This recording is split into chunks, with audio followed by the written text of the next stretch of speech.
Abbaan manummaa kee baay'ee na argatti gatii dhabaa jira. Sammuun keessan hojjetu. Akkamitti yaaduu jalqabdee ati siruma.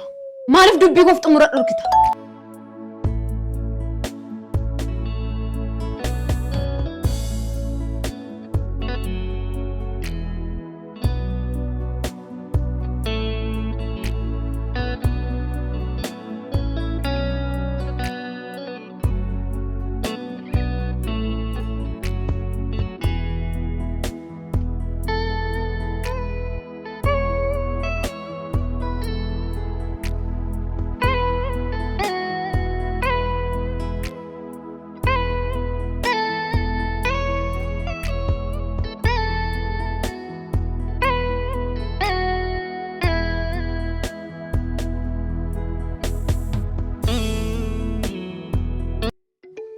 Gorsa. Namni hanga kiyyaa gaa'ela hawwu jira jedhee yaadeen beeku. Namni hanga kiyya kasarees hin jiru. Dhugaa dubbachuuf taanaan dur waa'ee gaa'elaa gaafa yaadu namoota lamaan gammadanii kan jiraatan natti fakkaata ture. Amma garuu faallaasaa ija koon argeen jiraachaa jira. Arganne gaa'ela booda wanti hundi akka duraa sanaa siif ta'uu dhiisuu danda'a. Garuu wantoota kanaan dura yaadde wantoota kanaan dura karoorfattee har'a sababa dhabdeef dirqama abdii kee kutachuu hin qabdu bara. Obseera ammoo abdii kutachuu irra darbeeyyuu jireenya koo waan itti dhabaan jiru natti fakkaata. Ariifattee abdii kee hin kutatin.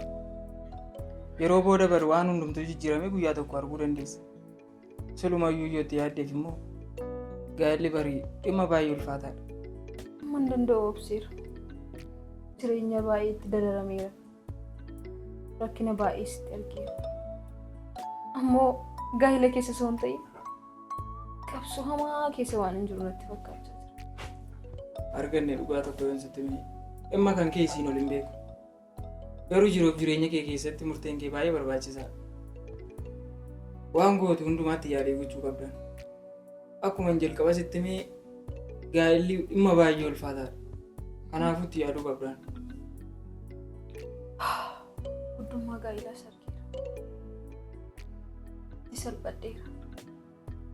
Ammoo ammatti qaana'uun ga'utti ga'eera. Hatumtiyyuu gaafan taa'ee yaadu baay'eema tokko nama qaanessita.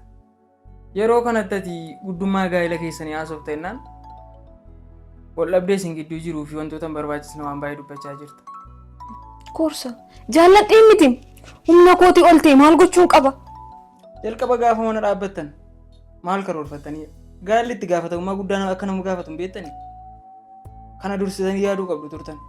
Itti gaafatamummaa gaa'ela keessa jiru dursitanii yoo fudhattan rakkoon kun hunduu isinitti hin dhufu ture. Har'a garuu kana hundatu hin karoorfatin utuu kana hundatti yaadin waan mana dhaabdanii rakkoon kun hunduu isin irra ga'e.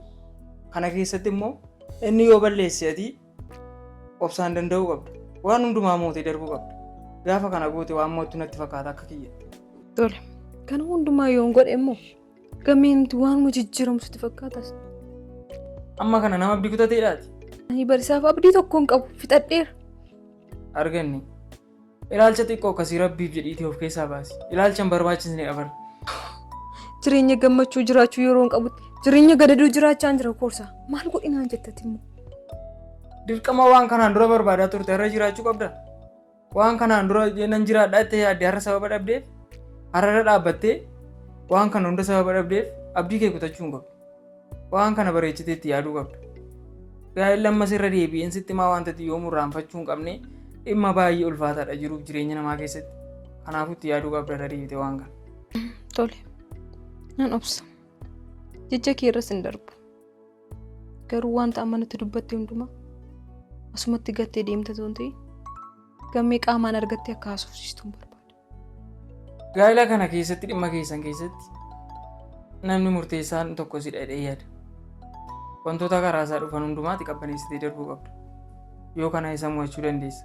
Gara kiyyaan immoo suusii isaa kanatti akka adda ba'uuf akka hiriyyaa isaa tokkotti sanaan gorsa.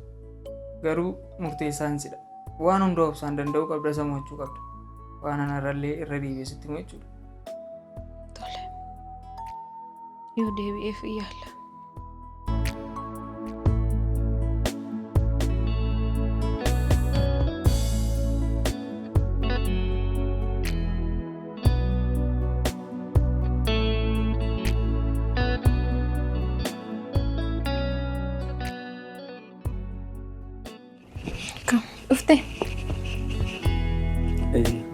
Maal hojiin hin jiru? Hojiin hin jiru. Maalumaaf bakka dhagaan dhuftee waan asitti hin barbaaduun qaba ture. Kana booda mana taa'uun barbaadu. Hojii hojjedhee mana koos bulchuun barbaada. Erga yoo nuti dubartiin hojjettee mana kan bulchite. Bulchiinsi manaa kan abbaa warraa akka ta'e nan beeka. Garuu ani hojiin hojjedhaan jedhe malee waan hin jedheen qabu. Haa ta'u hojii akkamii jechuu barbaaddaati? Hojii haa ta'u malee hin tuffadhu. Hojjedhee ba'ee magaluun barbaada.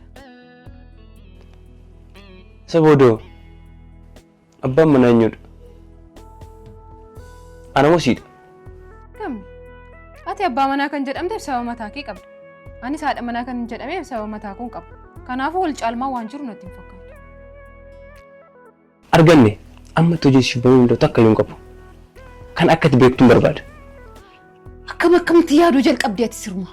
Maaliif dubbii koof xumura dhorkita? Gaafa ati dubbii xumura qabu dubbatte dubbanni dubbii keetti xumura gochuu dandeenya. Malee nan dhageenye jechuudha kaammayyuu. Haala kanaan tasuma si dhagahamuu danda'u. Gamme abbaan manummaa kee baay'ee na harkatti gatii dhabaa jira. Waan si dhoksiyyuu jiraate siif obsa koo fixadheera. Obsa kee qofaamu dubbii kee ofixxee. Tuffiin kee baay'ee daangaa darbe. Akka irra natti qoostu kana miti. Maaltu beeka? Guyyaatti guyyaa kana barbaaddee dhabdu dhufuuf mala. Arganne wantoota dubbattu hundumaa sababaan bakka hin buusu. Waan dubbattu hundumaa irratti ejjennoo qabaadhu. Tuffiin kee baay'ee daangaa darbe gamme.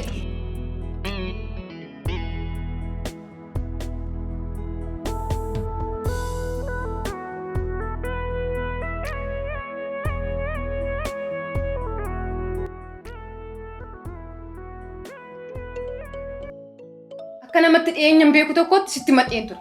Garuu homaa naa gochuu hin dandeenyetti.